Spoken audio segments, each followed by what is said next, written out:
So I'm Paul Dergarabedian, Senior Media Analyst for COMSCORE, and it's an absolute honor for me to have on the show on the COMSCORE video series, Akshaye Widhani. He is the Chief Executive Officer of Yash Raj Films, and he has taken the reins of India's biggest, foremost, and most coveted studio to strengthen top-line growth, drive initiatives, and expansion for the brand on a global scale. Prior to becoming only the second ever CEO in Yash Raj Films history, you have served in an amazing leadership role.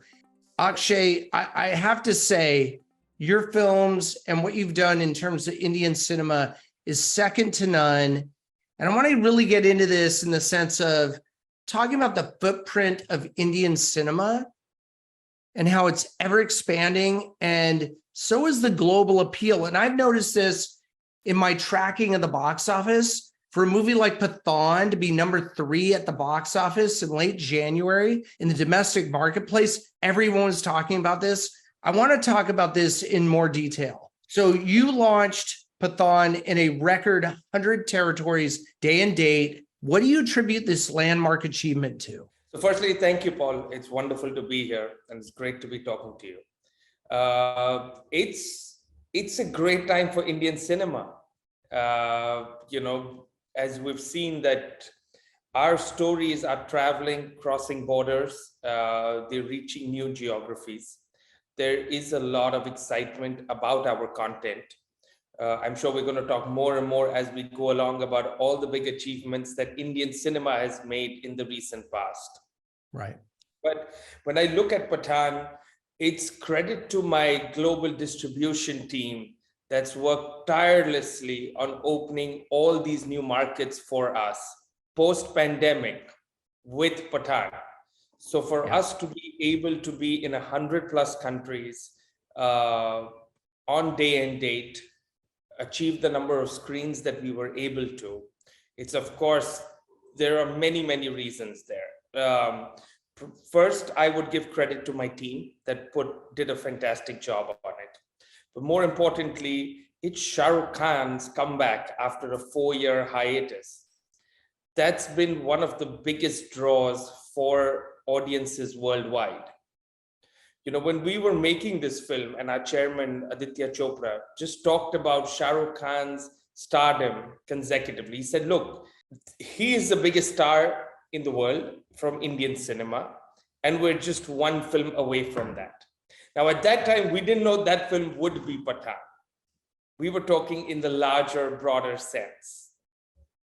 But his hiatus from the movie industry of 4 years, or being on the big screen for 4 years, is one huge reason for what we were able to achieve in expanding the global footprint of Pathaan. Did you anticipate this? Could you have known that this movie was going to do this well? By the way, anyone who's watching this, if you haven't seen the trailer or the movie, it is an artful spy movie, Indian agent, like really cool. Like if you're a fan of, let's say, Mission Impossible or the classic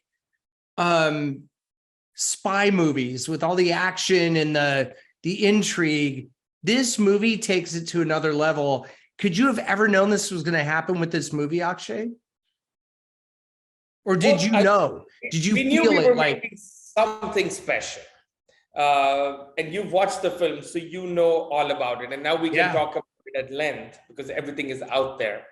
It also started streaming on Amazon Prime as of last night. That's right. You cannot make it to a theater. You can give it a shot on Amazon. Nice little plug there. I love that. But when we were making this film, we knew we had something special, Paul. We knew we were going to be able to generate a lot of buzz. The YRF spy universe has actually created its own brand equity. And with the success of Ek Tha Tiger, Tiger Zinda Hai, War, and now Pathaan, people knew what they could expect from us. So there was excitement. Keeping Shah Rukh away from the media gaze and the public gaze by consciously in discussion and conjunction with him, helped build the intrigue. So we knew we had something going, we had something right. The assets that we put out, the teaser, the trailer, the songs, everything generated a lot of chatter online. There was a lot of intrigue, the buzz was really high. But if you ask me, did I know we would be sitting where we are today at this box office number? No. I don't think any of us could have called this. And none of us did, to be honest. No, and I remember on the Sunday morning when the movie was released in the US and we were looking at the box office, and I remember this was like Avatar, The Way of Water, and Puss in Boots. These big major US releases were in the marketplace. And I love that. Like, the coolest thing for me to talk about that weekend was this movie Pathaan. It was just incredible.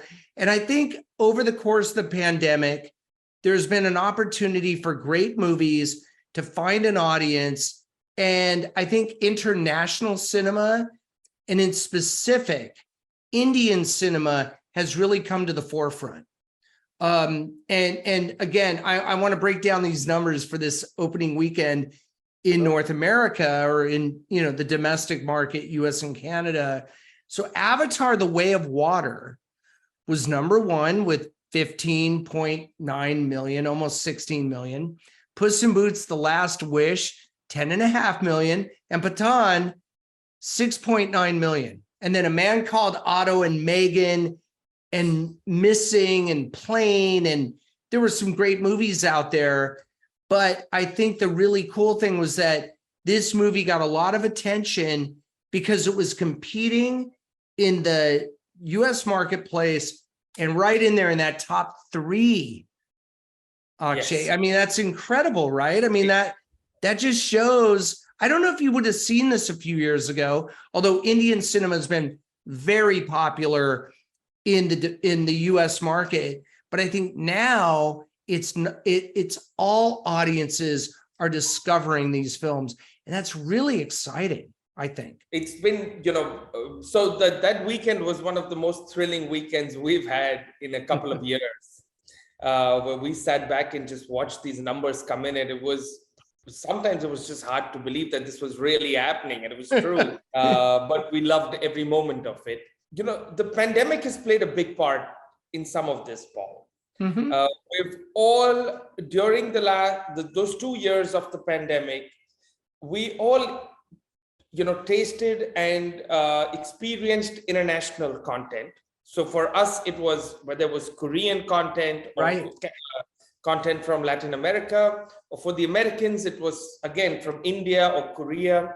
I think we all somewhere got a flavor of it. And what I've started to sense is there's a lot of intrigue and interest in the Indian culture and storytelling. Yes. People want to know more about us. People want to hear our stories. And when a Pathaan comes and it does what you just described that it did, that just, kind of empowers us more to dream bigger, to aim for, more such benchmarks in the coming few years. And I feel it will happen. You have a visionary approach, right? And I think it's been not an overnight thing. This has been built up over time. And the growth of Indian cinema in the international territories, I think, is really important. I think it may have started with DDLJ, also with Shah Rukh Khan in 1995, right? That's where it started. The Indian diaspora started consuming their cinema in a big way. What do you have to say about this journey? I mean, this is a long time coming, but it's so great to see this happening right now in modern cinema. As a company, we've been telling stories for 5 decades. And, Yash Raj Films was founded by the late Yash Chopra. Mm-hmm. And today it's run by his son, Aditya Chopra, who is our creative head and content, decision maker on everything we do. They have actually shaped the contours of our industry in some way. They've Yes. always believed in telling stories about Indian culture. And somewhere that resonated with a diaspora audience outside. So if you watch DDLJ, which I'm sure you have, it was a story about an Indian boy brought up in the United Kingdom, but his values and his core and belief system was as Indian as it could be. And I think at that time, that's what resonated with audiences. So the families and the older crowd loved the fact that here was a child brought up there who still had his value systems. And the youngsters at the time thought it was so cool that he had those value systems. So it started, I mean, DDLJ was just a phenomenon and it just became a global rage. I wish I was part of the company when that happened. I would have just loved to have experienced it. I've got a taste of it in Pathaan, but if I think back of what that journey must have been like for the family and the organization, it must have been just this wonderful. Amazing. So, I think. And Akshay, is this true? Are you only the second CEO of the company in 50 years? Yes, that's right. It was primarily a family-run business. And over the last 20 years is when we've actually started to corporatize, and we're that company that builds everything ground up. So we start slow, but we have a vision and we have a long-term plan and we keep working towards that. So all the business verticals that you see in Yash Raj films today have all been built over the years. We are not that company that goes and acquires other companies or wants to, take the shortcut. So we've always built everything ground up, and we've able to achieve all that we have over the last 50 years doing so.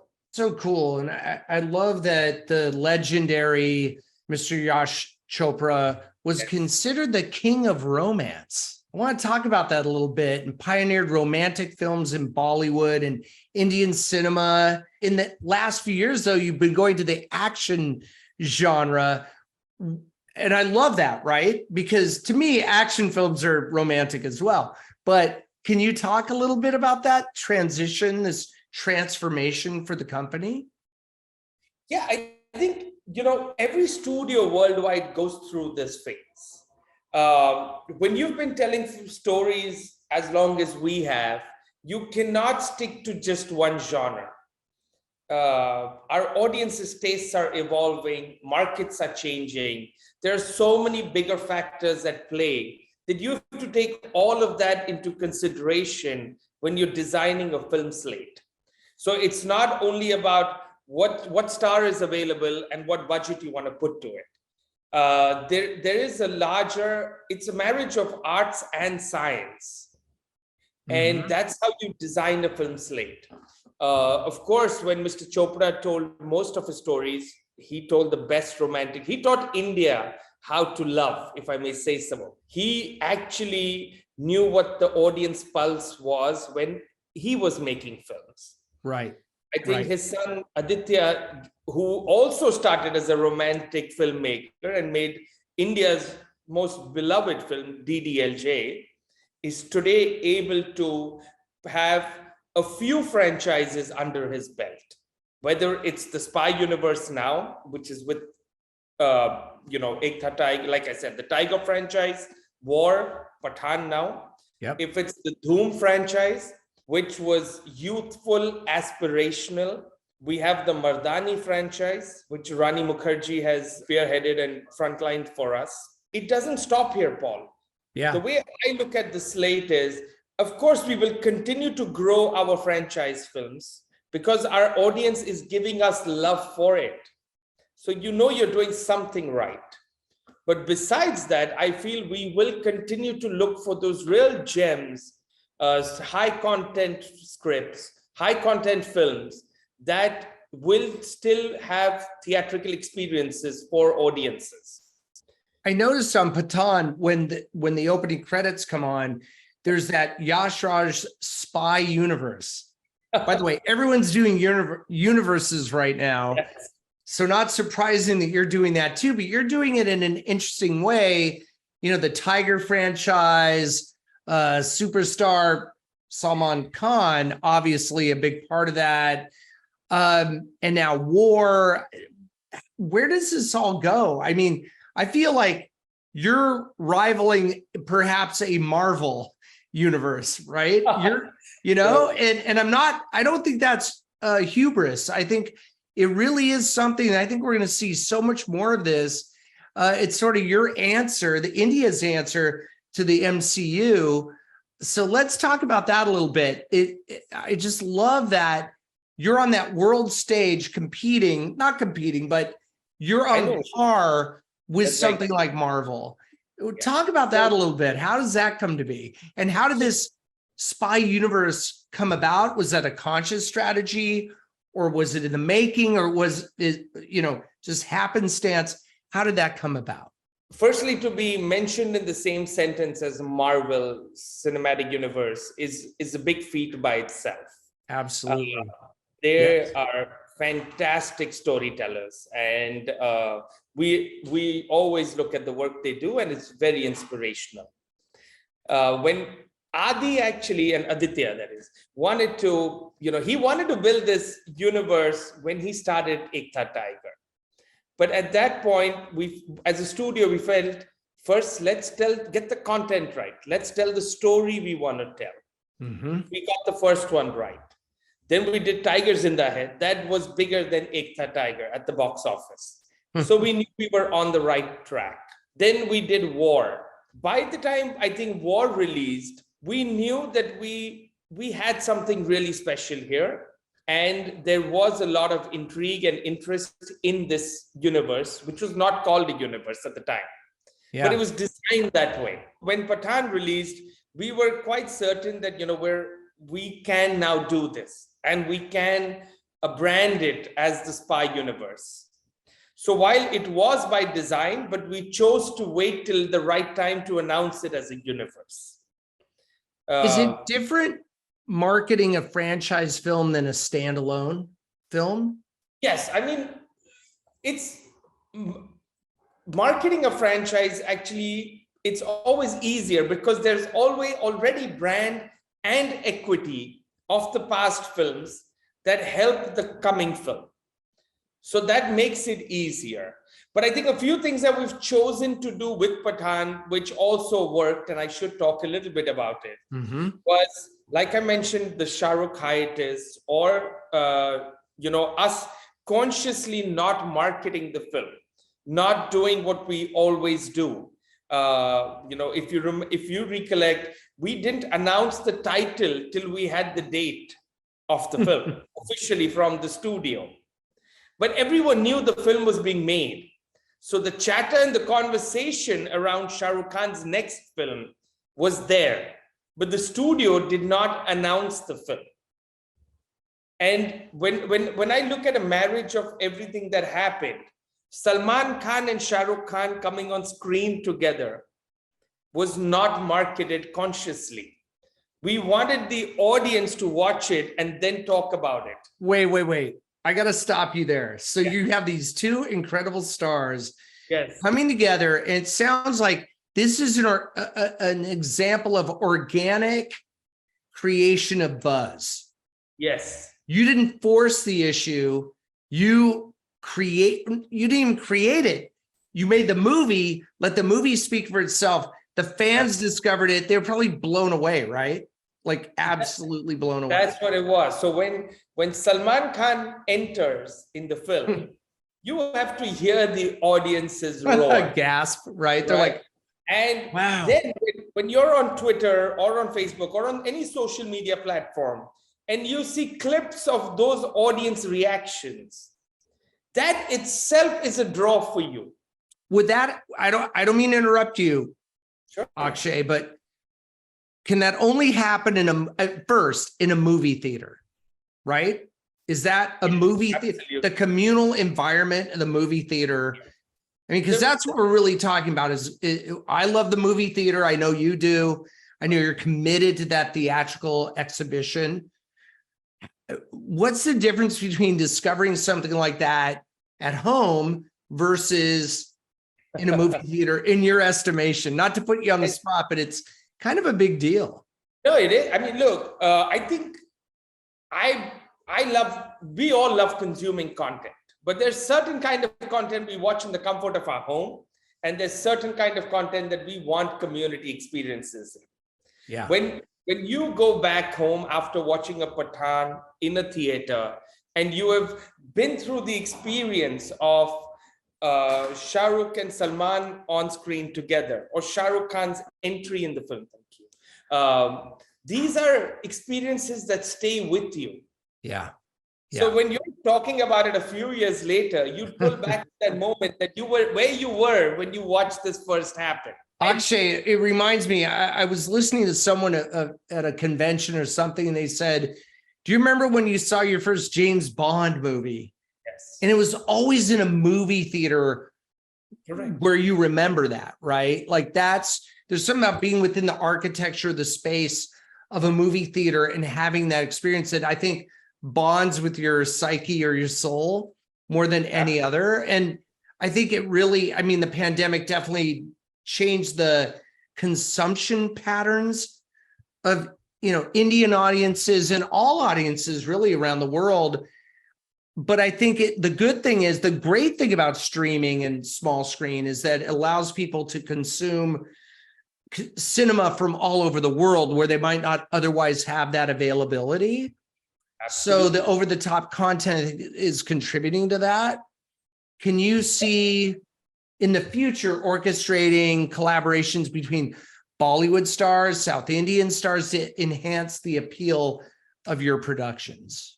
Let me address the earlier part first, which I didn't finish. Yes. Is, I think as a company and as an industry, we've understood that we have to give our audiences experiences like never before for them to come back to the cinemas and keep rewarding us with buying movie tickets. So when I talk about the Shah Rukh Salman scene and the experience that audiences took back, I have to now work harder to generate moments like that wants them to keep coming back. How are you going to do that? That's a high bar. It's not easy at all, but now we're very clear that the audiences are telling us this, that we will come, but make us experience something we haven't seen before, or something new, or something different. So the pandemic has accelerated that. It's not changed anything, in my opinion. It's accelerated what was already happening pre-pandemic. Yeah. So is the future Indian stars and Hollywood stars getting together? I mean, on the big screen, is that something? I mean, I would think that Hollywood stars want to be in a creative collaboration with Indian cinema and Indian filmmakers, because it's undeniable the importance and the reach and the appeal of these films. I would think it'd be a benefit to both to have that kind of collaboration. I think as we go ahead, Paul, there's going to be collaboration on all fronts. The Indian film industry makes up the North and the South, but they're not separate industries. They're still part of the Indian film industry. That's how we look at it. So while we're very proud of Pathaan, we love RRR. We're thrilled to see KGF 2 doing the numbers it did. A film like Kantara, I'm not sure if you got a chance to catch it, but it's a small film that's actually traveled and done really well. I can sure see collaboration between all of us as we go ahead, because eventually it's about the story. It's world cinema, right? Yep. Of today. The reason content is able to transcend or travel is because of the story of what you're making. Stars have value, but the story is now equally, if not more important. So the same way that I can see Bollywood and South film stars working together, you never know. You might have future collaborations, because eventually the world is getting smaller, and a Hollywood star would want to reach out to 1.5 billion people in India, and it's very possible that you could see that convergence. Is it And happening? I No. love that, Akshay. I mean, it really is about world cinema, and it's the language that binds us together, in my opinion. And it's not about the language or the, it's just about great stories well told on that big screen. And I mean, I think when you look at, and with COMSCORE, we look at all the numbers. I'm obviously a cinephile. I love movies. I love Indian cinema. But I just have to ask you, how's it feel to deliver the highest grossing Hindi film of all time? I mean, that's... Yeah, it's surreal. We're so grateful and thankful for it. It's come at the best time that, one could ask for. It's got our blood rushing. We've got an exciting few years ahead of us. I wish I could talk more about what we have planned, but you can tell us. Come on, tell us all the secrets. You will see those announcements in the course of the next few months coming out of the studio. But this is the start, Paul. I think the YRF Spy universe is going to continue to grow. It's going to continue to deliver to its fans. Yeah. We hope to create more and more excitement. We want to engage our fans more with the universe. So while that's going to happen, you're going to see us telling stories in OTT. Our first show is almost getting ready. We have a couple more lined up. You're going to see us looking for gems, which are those, the scripts that you must tell as stories. You're going to see some of that content coming out of the studio for the theatrical market. So it's going to be a few exciting years ahead. There's a lot. I can't wait to... our plans. Akshay, by the way, I'm Paul Dergarabedian with COMSCORE, and I'm interviewing Akshaye Widhani, the amazing CEO of Yash Raj Films, only the second CEO in 50 years. You look like a very young man, so you've got a lot of years ahead of you to do this. I want to talk to you really quickly, though, about the fact that by next year, India will be the largest country in the world in terms of population. In terms of production, it's already on top. In terms of the English-speaking population, India will be the #1 country in the near future. Yes. What are the areas today that you think are the bottlenecks for Indian cinema? Because I have to get a little, we're going to go a little, we got to get into this a little bit. And what are the kind of revenues that Hollywood or Chinese films are able to achieve? And obviously, Indian films are generating great box office as well. So what do you think the future holds, or what are the bottlenecks, and what does the future hold for Indian cinema? So, of course, we are an underscreened market, and we have 8,000 active screens today. Okay. Versus China, which has probably 70,000 screens. Can you explain what that means, underscreened, for those who are watching who may not know? Underscreened would be, if you look at the number of people to a screen across the population of a country, it's not very favorable in India. Okay. If the US has 50,000 screens for a population, and these are just, my numbers could be a little right. off. I get it. Yeah. Just for example, the US has 50,000 screens for a population of 350 million. China has 70,000 screens for a population of 1.3 billion. India has 8,000 screens for a population of 1.3 billion people. Wow. Okay, let's let that sink in for a minute. That's pretty incredible. So that's the runway that is possible if we are able to expand our cinema footprint. And when we are able to do so, you can imagine the kind of revenues we can see as an industry. Because Indians love the cinema. There's no denying that. It's part of our routine. It's part of our leisure. It's part of our celebrations. There are festivals in parts of India where you celebrate the festival in the morning and you go to a movie in the evening. So as Indians, we love cinema. I'm very jealous, by the way, because I wish everyone in my universe, although maybe they are, we love cinema so much, and I think we're like so obsessed.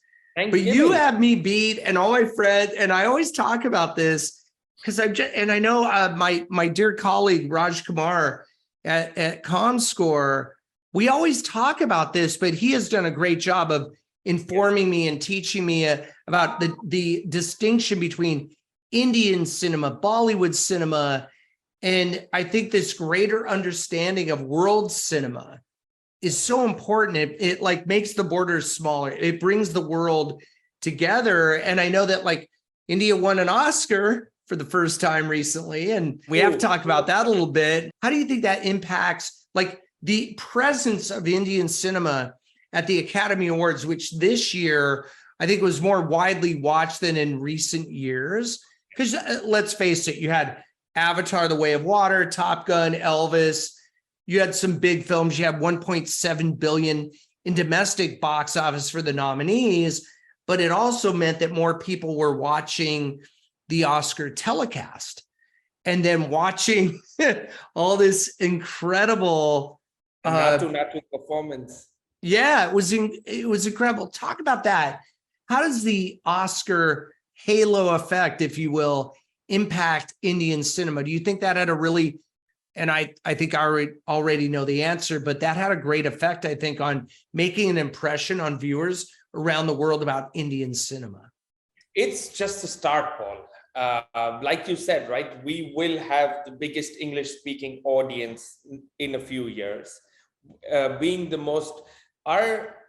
will also be the youngest nation with a huge population of youth and adolescents in a coming few years. And when that happens, that audience is hungry. That audience is aspirational.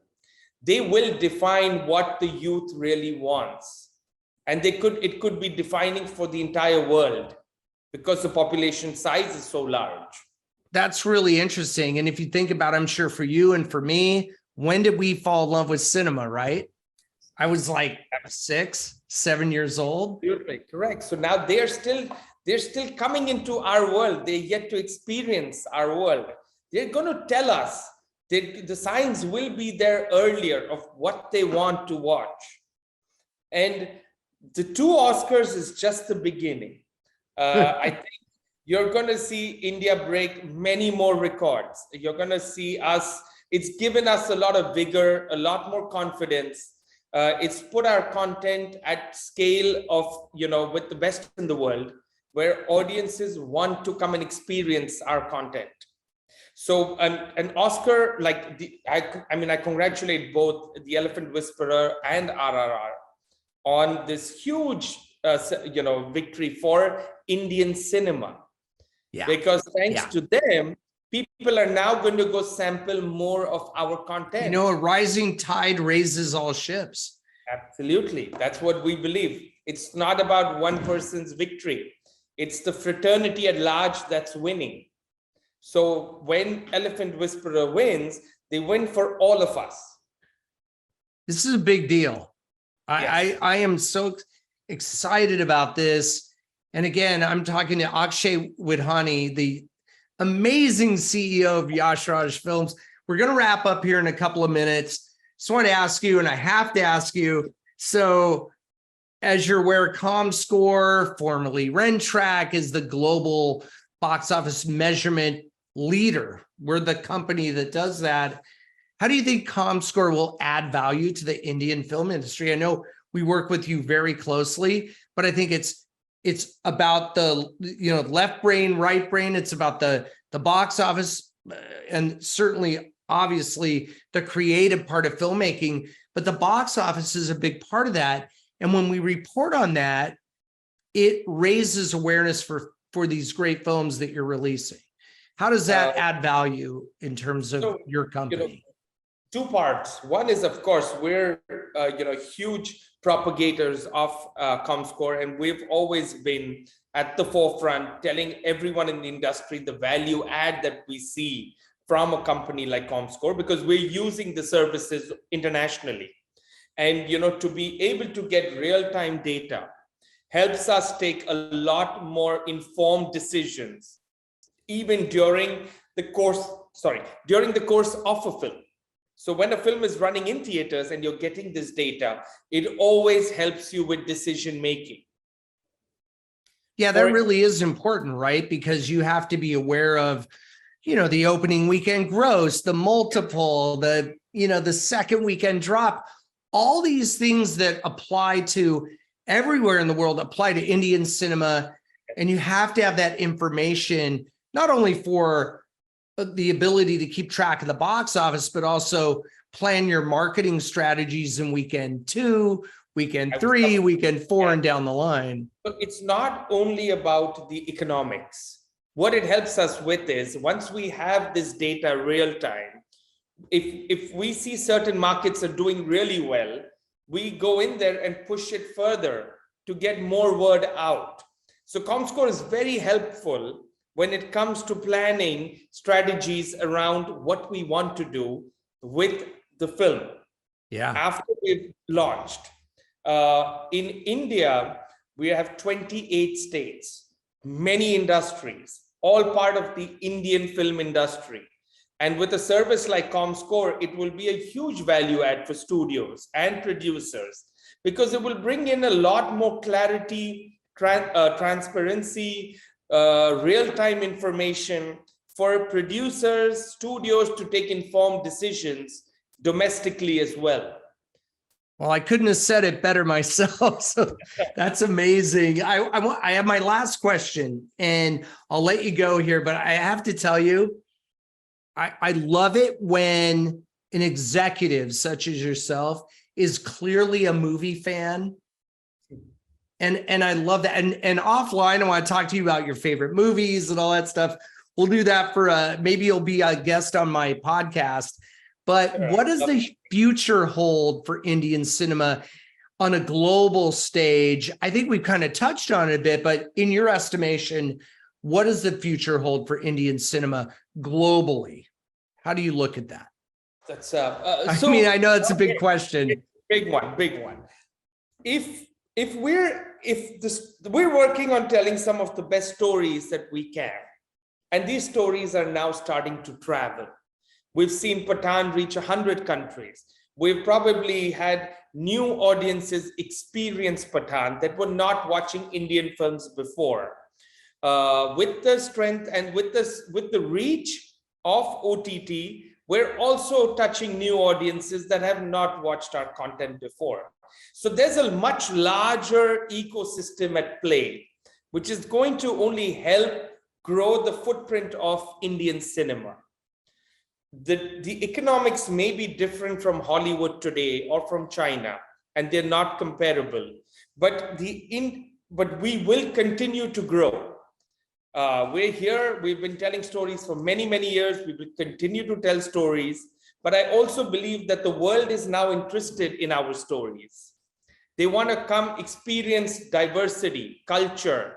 So it's only looking upwards for Indian cinema. And I feel we will achieve many more such benchmarks. I'm all in, Akshay. I have to say, Akshay Widhani, CEO of Yash Raj Films. I could talk to you forever. I love your enthusiasm. I think it's amazing. And for me, being in this business 30 years, be able to talk to you. And I remember starting out in 1993 when I did, to imagine now I'd be talking to you about this incredible time for cinema, and particularly Indian cinema, is so amazing. It makes me, it makes me very emotional because I love how the Indian people love cinema, love movies, love going to the movie theater. And that's something I think we can all relate to, but it just brings us all together. When we're all in the cinema, we're speaking or feeling that international language of movies and that creative process. So thank you for being on the COMSCORE video series today with me. I really appreciate it. And I look forward to looking at or analyzing all your successes and look forward to all your movies coming up. Thank you so much. Thank you so much, Paul. This has been wonderful. It's been great talking to you, and I look forward to more of this in the future. And hopefully we can see each other in person soon. I would love that. Maybe we'll go see a movie together. We could go see a movie in a cinema together. When I'm in your part of the world next, we will do that. All right. That's a deal. I guarantee it. Thank you so much, Akshay. Have a good one.